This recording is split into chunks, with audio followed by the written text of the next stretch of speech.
샬롬 4월 6일 화요일입니다. 하나님께서 우리에게 새날을 주셨습니다.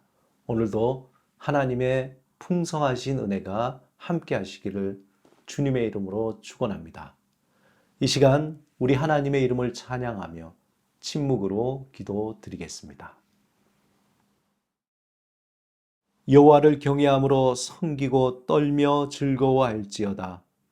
그의 아들에게 입 맞추라. 그렇지 아니하면 진노하심으로 너희가 길에서 망하리니 그의 진노가 급하심이라. 여호와께 피하는 모든 사람은 다 복이 있도다.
오늘 하나님이 우리에게 주시는 말씀은 고린도전서 15장 9절에서 10절 말씀입니다.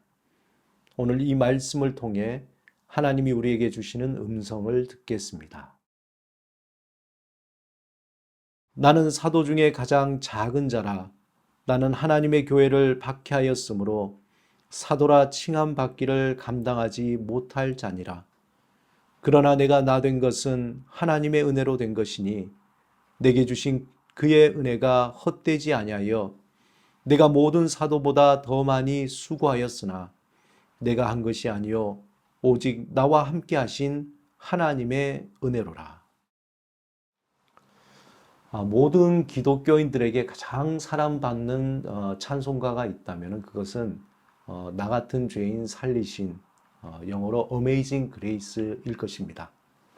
미국 찬송가 사전에 따르면 이 곡은 한때 아버지를 따라 노예선에서 일했던 존 뉴턴의 자전적 삶을 그린 것이라고 말합니다. 이 곡은 아일랜드 민요에다가 그 편곡이 되어 작곡된 것입니다. 존 뉴턴은 1725년에 영국 런던에서 상선을 탔었던 로마 가톨릭 신자인 아버지와 독실한 개신교 신자인 어머니에게서 태어났습니다. 그의 어머니는 그를 성직자로 키우려고 했지만 그가 6살 되었을 때의 결핵으로 그만 세상을 떠나버렸습니다. 그 후에 몇 년 동안 뉴턴은 계모의 손에서 자라게 됩니다. 그의 나이 11살 때부터 이제 그는 상선의 선원인 아버지를 따라 흑인 노예를 수송하는 노예 무역선에 타게 됩니다. 그곳에서 일하면서 살게 되는데 어린 존 뉴턴은 열악한 위생 상태의 노예 상선에서 가축 이하의 대우를 받으며 간염, 탈수증, 영양실조로 죽어가는 그 노예들의 처절한 모습들을 그의 두 눈으로 보며 자라게 됩니다. 1748년 5월 10일에 그가 22살이 되던 그해 뉴턴에게 생애 최대의 위기와 변화를 맞이하게 됩니다. 그는 이제 선장이 된 후에 세찬 폭풍 속에서 그만 배가 좌초될 위기에 놓여 있게 되고 이때 그는 하나님께 간절히 회개와 함께 참회의 기도를 간절히 드리게 됩니다. 그런데 놀랍게도 하나님을 향한 그의 첫 번째 기도는 응답되어서 기적적으로 배가 폭풍우에서 벗어나 무사히 귀선하게 됩니다. 그 사건을 통해서 뉴턴은 거듭남의 체험을 하게 됩니다. 그 후 6년 동안 노예 무역선을 계속했지만 노예에 대한 이전의 생각과 달리 아주 다른 대우를 하게 되죠. 1755년 존 뉴턴은 병을 이유로 이제 하선을 하게 됩니다. 그는 결국 어머니의 뜻인 신학의 길을 가게 되면서 성공회의 사제가 됩니다. 1772년 그는 자신의 삶에 찾아온 하나님의 그 놀라운 은혜와 변화로 이 곡을 쓰게 되는데, 그 곡이 세계 모든 기독교인들에게 사랑을 받고 은혜를 끼친 나 같은 죄인 살리신 Amazing Grace입니다. 이 곡의 주옥 같은 가사, 우리가 너무나 잘 알고 있지만 그 가사는 이렇습니다. 나 같은 죄인 살리신 주 은혜 놀라워 잃었던 생명 찾았고 광명을 얻었네. 큰 죄악에서 건지신 주 은혜 고마워. 나 처음 믿은 그 시간 귀하고 귀하다. 이제껏 내가 산 것도 주님의 은혜라. 또 나를 장차 본향에 인도해 주시리. 거기서 우리 영원히 주님의 은혜로 해처럼 밝게 살면서 주 찬양하리라. 아멘. 사도 바울은 오늘 본문에서 자신이 구원받게 된 것을 전적인 하나님의 은혜라고 표현하고 있습니다. 특히 본문 9절에서 자신을 사도 중에서 가장 작은 사도라고 고백하며, 또 그는 자신이 예수를 믿지 않을 때 믿는 자를 핍박했던 자신을, 그 모습을 떠올리면서 도저히 자신은 구원받을 수 없는 존재였지만 또한 죄인 중에 괴수였지만 하나님께서 그에게 은혜를 주셔서 철저히 회개하고 구원을 받게 되었다는 것입니다.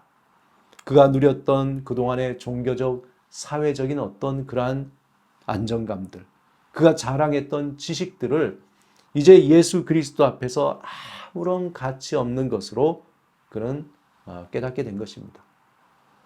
우주 만물을 창조하신 하나님의 아들이신 예수 그리스도 앞에서 바울은 자신이 얼마나 어리석었던 존재인가를 통렬하게 깨닫고 회개하게 된 것입니다.